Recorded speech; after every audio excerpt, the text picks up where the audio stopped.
Buenas tardes.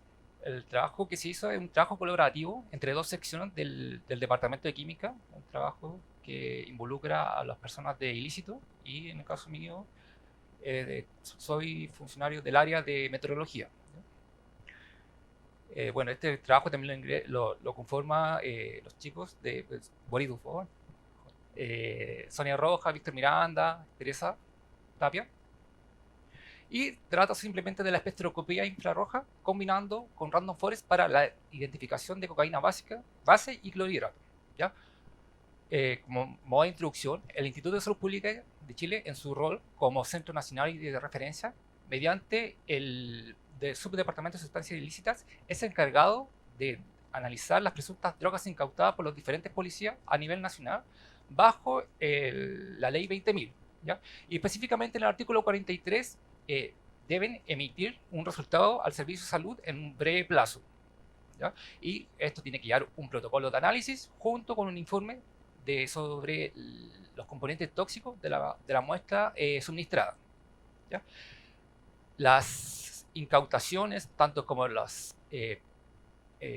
acciones judiciales, son cosas que se realizan habitualmente, pero sin embargo este tipo de crimen o de acto ha aumentado durante el tiempo, lo que ha significado un aumento en el análisis por parte de la sección de ilícito. Y bueno, muchas de las metodologías estándar actuales para la detección de cocaína comprenden principalmente en análisis presuntivos y análisis cuantitativos.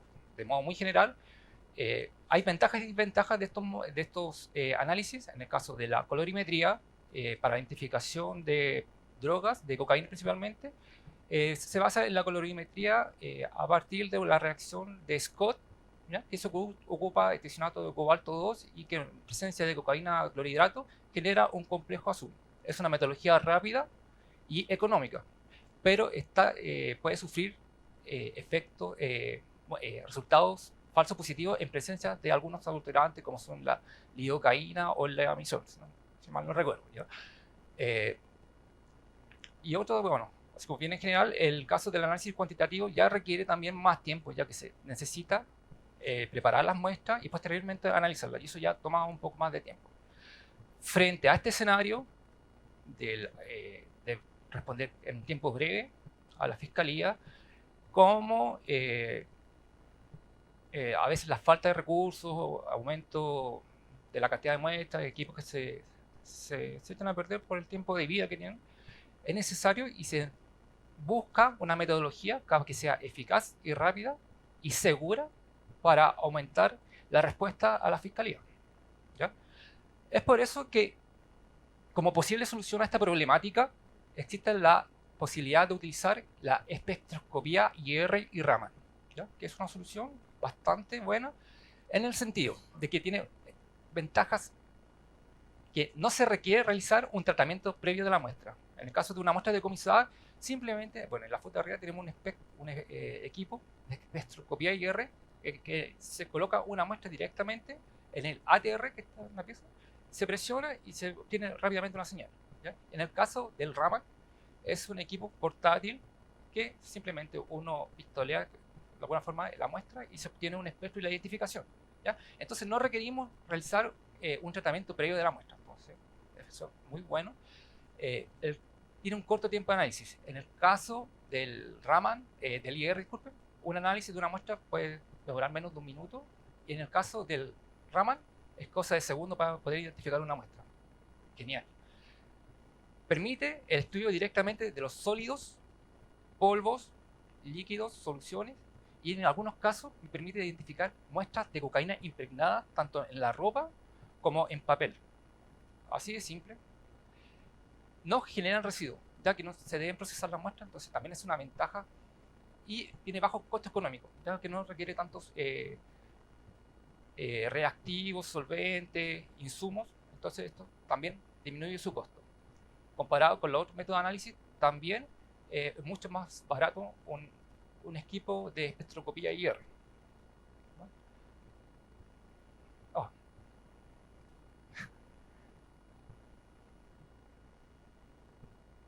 ¿no? Bueno, la parte mala, el problema que presenta la espectroscopía IR es la interferencia de las sustancias diluyentes y adulterantes. Bueno, estas son muestras decomisadas y los narcotraficantes agarran lo que pillan, hasta comida de perro le echan a las muestras. Y el problema es la cantidad de la interferencia espectral. En este caso estamos mostrando 5 muestras de cocaína base y podemos ver claramente que no hay un patrón claro, ¿ya? Y la otra problema es la gran cantidad de información que se obtiene de un espectro, ¿ya?, que dificulta su interpretación. ¿A qué se refiere la gran cantidad de información? En este caso corresponde a un barrido que va desde los 400, bueno, en este caso se hizo un recorte, pero el análisis, la rutina se hizo entre 400 y 4000 nanómetros, ¿ya? Cada nanómetro es una variable, entonces tenemos 3600 variables para analizar, entonces ya es más complicado. Por lo tanto, un método o el uso del análisis multivariable puede como entrar a ayudarnos a solucionar este problema. Entonces, como objetivo, bueno, esta es parte del trabajo, que es la identificación, caracterización. Entonces, primero se partió con la construcción de un modelo supervisado de clasificación para muestras de cocaínas y adulterantes a partir de la información previa de lo que generaban ya los chiquillos. Entonces, a partir de las muestras de rutina, muestras que ya tenían el resultado cualitativo, si era o no era, o si tenía adulterantes, y el análisis cuantitativo, se empezó a trabajar y se analizaron todas estas muestras en paralelo por espectroscopía IR, ¿ya? Y para eso se utilizó el aprendizaje automatizado, ¿ya? El aprendizaje automatizado es una rama de la inteligencia artificial, ¿no?, que está de moda. Pero esto se está jugando hace mucho tiempo, ¿ya? Dentro del Machine Learning, como se conoce, está una subrama que es el aprendizaje supervisado. ¿De qué trata esto? Se toma una data que está previamente clasificada y se tiene un resultado previo, ¿ya?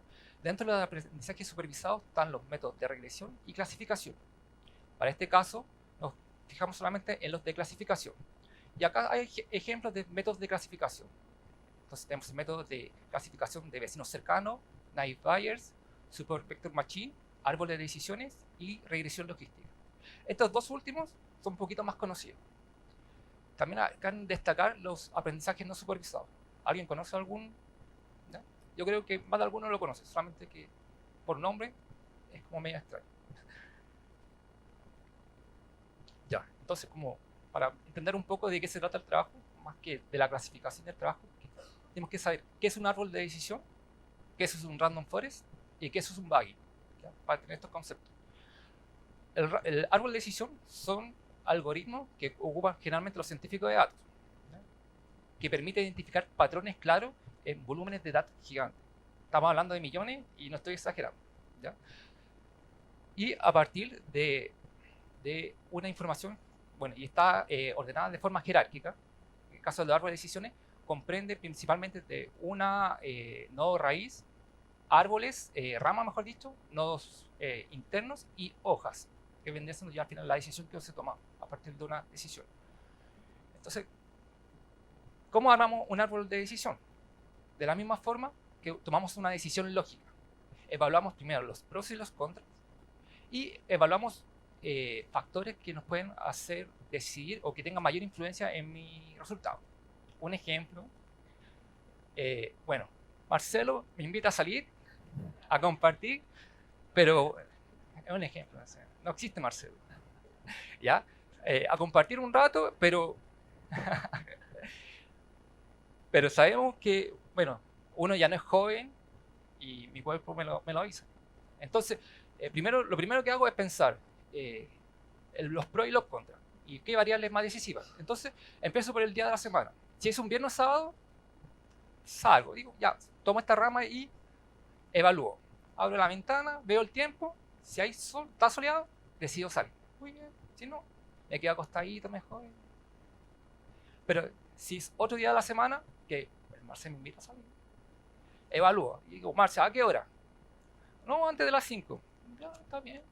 Que yo sé cómo me comporto. Yo creo que de aquí a mañana me recupero. Pero no, si en cambio, si he pasado de las 7, mejor no, me voy para la casa, mañana tengo que trabajar. Así que esta es una forma muy didáctica de entender un árbol de decisión. Ahora, ¿confiaríamos solamente en un árbol de decisión?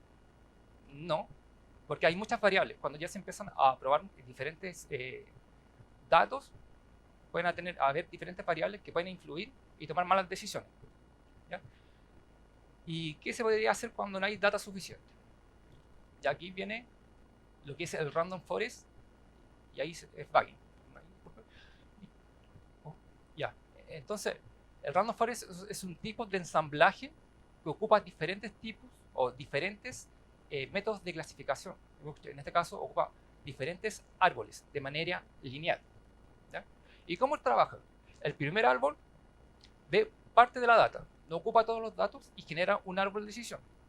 Después se genera otro árbol de decisión en el cual tomas otros datos, los dejas fuera, segmenta alguno, segrega alguno y arma su propio árbol de decisión. Y así sucesivamente. Cada árbol va a tener un modo de clasificación y al final, cuando yo ingrese una data nueva, me va a dar una clasificación, si es o no es. ¿Ya? Y finalmente se toma la decisión y se pondera la clasificación por el voto mayor de todos los árboles. Bueno, si realmente 10 árboles, 8 árboles me dijeron sale, yo hago caso a los 8 árboles porque al final es el que mayor pondera. ¿Ya? Volviendo un poquito al trabajo, la metodología de trabajo de los modelos supervisados es como un poquito diferente a lo que estamos acostumbrados para el análisis instrumental. Y esto comprende principalmente, y generalmente la mayoría de los análisis de datos o los científicos de datos trabajan de esta manera. Entonces, está la fuente de datos, en este caso corresponde a los datos obtenidos del equipo IR. ¿Ya? Seleccionamos los datos. ¿Qué longitud de onda vamos a ocupar para el análisis, para el estudio? ¿Ya? Hay una limpieza de los datos, se revisa. Hay transformación de los datos. ¿Ya? En el caso de que necesitar aplicar una primera derivada, segunda derivada, algún suavizamiento, está en esta parte.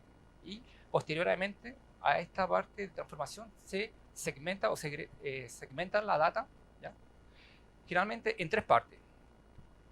Es una data para analizar las pruebas y evaluar el modelo de ajuste, y una data de entrenamiento y de validación.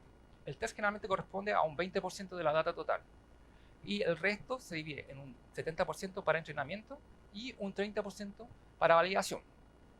Después se evalúa y se ajusta el modelo y se evalúa la métrica. ¿Ya? Esto puede ser mediante un KPI o gráficos. Y después, de acuerdo, si está todo bien, cuando ya digo, este modelo está funcionando de acuerdo a lo esperado, recién ahí evalúo las muestras separadas. Y se ve la ponderación y eso me va a permitir realizar una predicción. Entonces, ya como terminando, entonces la metodología de las fuentes y la selección de datos correspondió, para la preparación de las muestras se utilizó un espectro infrarrojo, marca Hasco, con ATR, que permite medir la muestra directamente y no es necesario hacer una pastilla de bromuro. Se seleccionaron para este caso 125 muestras, de las cuales 73 ya estaban clasificadas como cocaína base y 52 como cocaína clorhidrato. Entonces aquí podemos ver el espectro de las dos muestras de cocaína en condición de base y clorhidrato. La negra, clorhidrato, rojo, base. La limpieza de datos.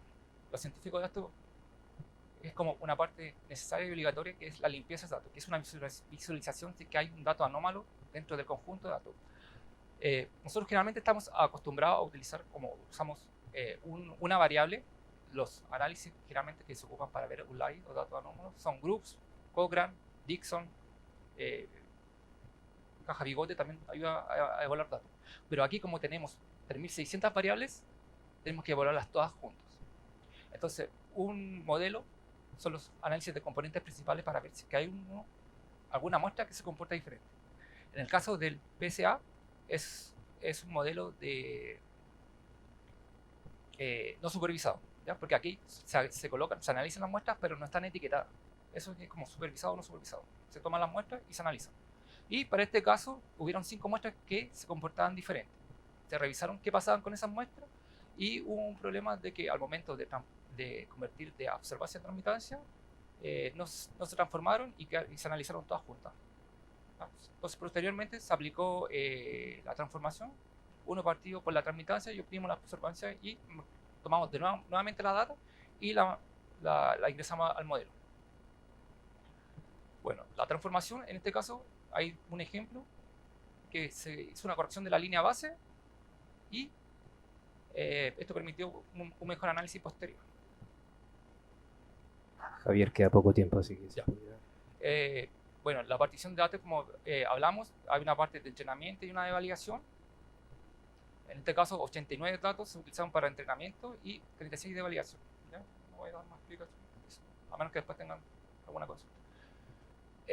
Bueno, aquí se evaluó la cantidad de árboles necesarios para dar una mejor clasificación y disminuir el error. Para este caso, se observó que generar aproximadamente 20-25 árboles permite disminuir el error de clasificación. Entonces, a partir de eso, se creó el modelo Random Forest. Y para evaluar los resultados, se realizó una matriz de confusión, en la cual se evaluaron los verdaderos positivos y los verdaderos positivos en el caso de la data para validación como la de testeo. Ahí podemos ver los resultados, que en el caso, solamente en el cuadro 2, se obtuvieron de 54 muestras, 53 se fueron clasificadas como verdaderos positivos, en el caso de la cocaína base, una fue como falso negativo. En el caso del clorhidrato, se obtuvo una clasificación correcta de los verdaderos negativos. Bueno, acá solamente se proyectó las variables que eran más significativas y se pudo proyectar más o menos en un espectro y R cuáles eran esas bandas para poder caracterizar y cuáles ocupan el modelo para poder caracterizar y discriminar entre la cocaína base y la cocaína clorhidrato. Entonces, como conclusión, bueno, se pudo emplear las técnicas de aprendizaje automatizado basado en árboles de decisiones que permitió discriminar las dos formas de la cocaína base y cocaína clorhidrato, mostrando una tasa de verdaderos positivos para el caso de la cocaína base de un 100% y en el caso de la cocaína clorhidrato un 94%.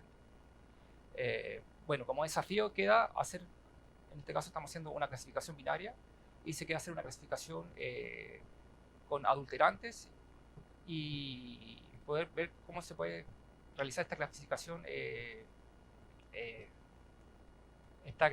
con más datos, una multiclasificación. Y muchas gracias.